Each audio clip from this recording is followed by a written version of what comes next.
Hey, Kevin Martin here. I'm currently in Luxembourg City, which is the capital of Luxembourg. Luxembourg is a really small country. I didn't really know a whole lot about it before I came here. It only has about 500,000 people, which is around half the size of Austin, Texas. I arrived here last night, and it kind of reminds me of like a lot of Disney castles or something. But it's a really beautiful place, and it's right in between Belgium and Germany, and also France.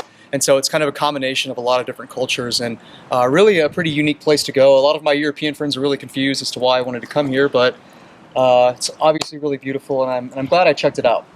So my friend Andrew's the one who has been making these videos with me for the last 2 days. He went to undergraduate at the University of Utah and received 2 master's degrees in social work and in public affairs from the University of Southern California. Andrew fortunately went to USC on a full ride, and so that's why we can be here today in one of the most expensive cities in the world, because we don't have any student loan debt, which is a huge help. And we were just talking about student loan debt and when you should or shouldn't go to graduate school, for instance. During my time at UT, I saw students choosing universities for a large number of reasons. Some of those reasons were good, and some of those reasons were not so good. For instance, a not so good reason is I would see students who would get, say, admission to UT Austin and could pay in-state tuition, maybe even had, some grants or some scholarships to reduce the cost. And I saw some students who would attend a private university, for instance, that might have kind of more of a reputation or a higher prestige. And their parents would say, yeah, my son got a $15,000 scholarship to, X Christian university or Y private school, but it was $15,000 off a total cost of attendance of $60,000. And a lot of families and parents and students have a hard time understanding the concept, not just of overall cost, but also return on investment. Because whenever you're applying to a school, there's a reasonable expectation that it's going to be a long-term investment for your future that will hopefully increase the knowledge you have, maybe provide you with a skill or two, and increase your earning potential for your first job immediately after college, and also earnings over your lifetime. Another thing I saw students do is they would apply to the University of Texas because, their dad roots for UT, or their mom went there, but they didn't really have a compelling reason for why they wanted to go to UT Austin. Or they were applying to the Ivy League schools for no other reason than it's the Ivy League, and they want to get into Brown or they want to get into Dartmouth, and so their parents can kind of brag and talk to their friends about how their son or daughter got into a prestigious university. But there's over 4,000 colleges and universities in the United States. A lot of them you may have never heard of.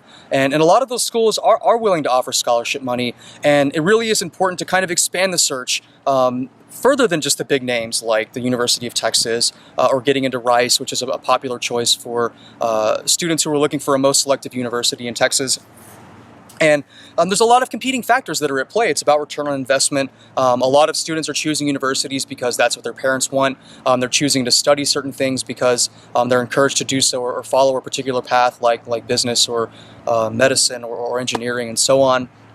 But the really important thing is to realize once you get to your mid-20s, mid to late 20s, student loan debt becomes a real thing. And that's why it's important to cast a wide net whenever you are constructing your college search and putting forward those applications, because not all universities are going to give you scholarship money, and in fact scholarship money is often competitive. But there's likely a university that's out there for you that would be willing to reach out to you, to recruit you as a student. And the recruitment process is as much a student choosing a university as it is a university choosing a student. Students often ask, how can I find more scholarship money? And one way to do that is expand the college search. Look at all those colleges and universities out there. There may be a particular program that really strikes your fancy. Because not all students are meant to go to business or economics or to be an aerospace engineer. I mean, UT Austin alone has over 150 areas of study, most of which you've probably never heard of. The average student changes their major twice before they complete their 4 or 5 years to receive their bachelor's degree. And so just realize that at 17 or 18, there are a lot of unanswered questions. It is a very confusing time. But if you can find a university that will give you a minimum or perhaps no student debt whenever you graduate, that will allow yourself to change your major with time and give yourself that opportunity, to find the best fit for you at that university or in a particular major. If you want more help finding a college that would be a great fit for you, please contact me. I'm Kevin Martin, the founder of Tex Admissions. You can reach me at Kevin@texadmissions.com, and please refer to my website, www www.texadmissions.com for more information about how I can increase your chances into your universities and also expand your search to find a program that's a great fit for you.